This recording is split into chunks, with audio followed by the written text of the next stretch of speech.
So let's talk about the growth curve a little bit, because that's the other thing that I think most podcasts, 95% of podcasts don't make it past episode 8. Yeah. Of the 5% that make it past episode 8, 90% don't make it past episode 30. Those are real stats from 2020. So with more than 1 million podcasts in the world now, what would you suggest to somebody to keep their growth curve going and to keep showing up? Because I think that's the main thing, right? If you keep showing up, eventually you will gain listeners, and you will push into the marketplace, and you'll develop a core audience. So when you're working with somebody, if you're talking to them about starting a podcast or doing something like that, one, what was your own growth curve so that you can mirror what you would tell somebody? So my own growth curve, we maxed out the number of episodes that we could do and then had to back off. And I think that's part of what a lot of people do that gets them into trouble. And so I've made that mistake and then course corrected and just stayed in the game, right? But like I said, we were doing 3 episodes a week at one point, all with guests. You know, at first we tried mini episodes. I couldn't keep my co-host under 45 minutes to save my life, so they ended up being full-length episodes.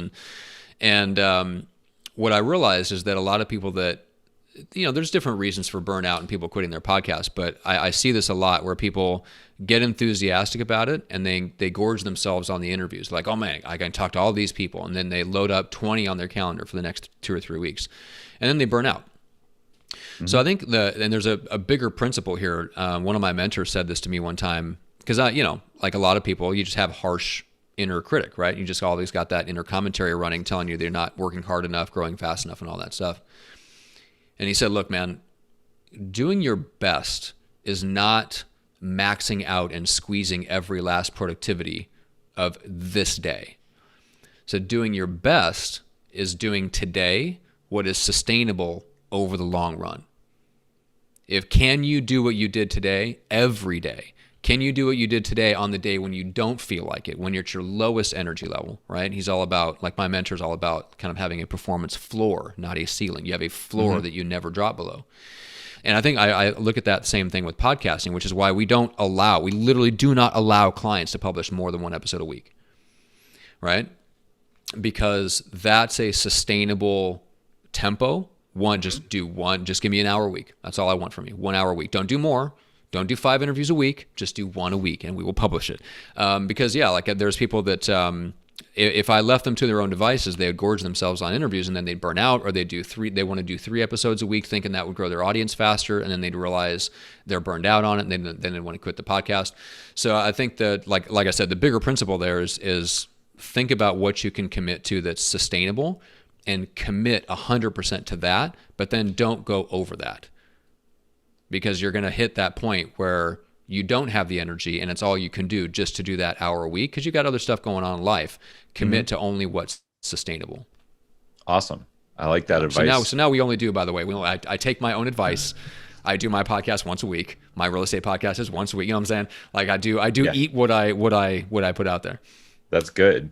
Have you ever seen, so this is another thing that I feel happens, just like they start the podcast on, let's call it how to cook cupcakes, right? How to bake amazing cupcakes. Take the cupcake podcast and they start it and they're really excited. And then, I don't know, 2 months in, 3 months in, 4 months in, they're like, I'm over the cupcakes. Or I'm running out of people to talk to about cupcakes, or right. I mean, we see this a lot, like people's direction changes. How do you handle that as an agency? Like, how do you keep them on track? How do you keep them going down the straight and narrow and like keep producing content? Because the idea is you're going to do this for at least a year. Yeah. Before you're going to see any kind of traction. 18 months before you really see audience growth. But in the meantime, you can be building JV relationships, strategic referral partners. There's a lot you can do in those first 18 months to get a lot of mileage out of it as your audience, kind of builds and you lay that foundation. It's an interesting thing. You're always going to be tempted to pivot. The way that we keep clients on track is by bringing them back to the vision of why they started that podcast to begin with and how the return on time and energy comes back to them. So So I've got a client that she's putting her podcast on hold. And the reason is because when she started the podcast, she wanted more agency clients. She wanted more high ticket clients, right? Mm-hmm. Well, she started getting them to the point where she's full. So then she started using the podcast to just kind of have conversations about whatever, and started to stray from the purpose of the podcast. And I could see this coming a mile away. Like I knew this was going to happen. And so it led to overabundance of interviews, kind of just talking about whatever. And she wasn't seeing the return come back in terms of clients because she stopped talking about the things that bring in clients. Mm-hmm. And so I think when certain things like that happen, you can always trace it back to getting away from the vision of why you started the podcast. You've got to have a crystal clear vision of how is that podcast going to generate like a 10x ROI, and not just in terms of money, but in terms of energy. Does your podcast give you energy, or does it just suck your energy, right? Because if it's just an energy drain, you'll do it for a while as long as it's bringing in sales. But if you enjoy it for its own sake, on top of it generating sales, is going to be way more sustainable. So I tend to only work with people that have like we were talking about before we hit record, just the people that have done interviews, that have been interviewed. They tend to be better clients. They tend to be more tuned into the podcasting world. And I tend to serve those clients better because they just enjoy podcasting. So, what I'm saying? So yes, you want the sales to roll in. Yes, you want that ROI in terms of income, but you also want it to give you energy and enjoyment, So the people that get energy and enjoyment out of it tend to last longer.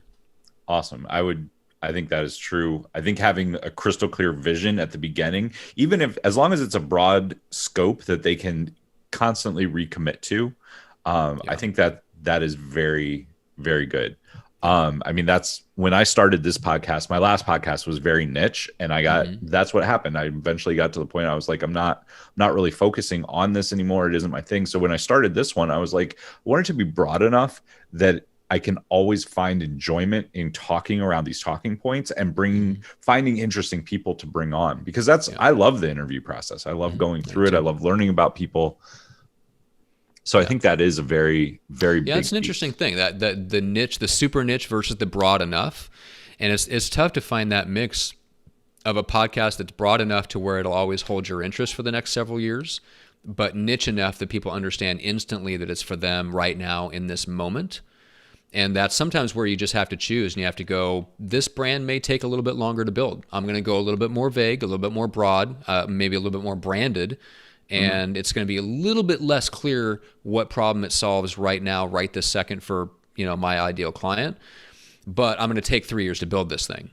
You know what I'm saying? And I think you can go either way, but maybe in the end that ends up building you a podcast that you enjoy more and that ends up lasting. So yeah, I think that and this is part of why we work so deeply, and I really dig deeply into my clients' belief systems and their goals when they work with us in the agency, is because we want to uncover as much of that stuff as we can in the first few weeks of working together, so that we make really good decisions on why their show is branded the way it is, what's the strategy, and how is it bringing return to them.